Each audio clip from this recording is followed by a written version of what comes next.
Instead of going to the gym, you can do exercises at home. This saves you time and money.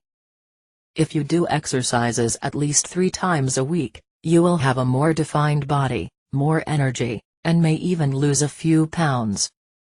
Even without appliances, you can do many exercises at home. You can do light exercises, or a more intense workout, watching TV for example. Listen to music is also a good way to bring up the motivation. And if you want to invest a little in equipment, you can buy weights to do exercises that strengthen your muscles.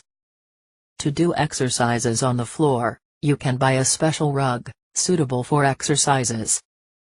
Thus, your body will not be in contact with the frozen ground during your workout.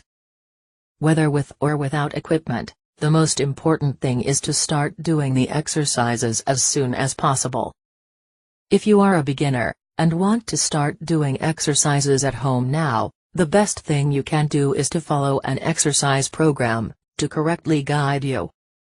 I recommend that you access the link in the description, just below this video, and start your exercises now.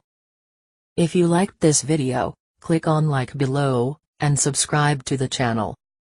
Start your home workout today, and you will see the results very soon. Good luck.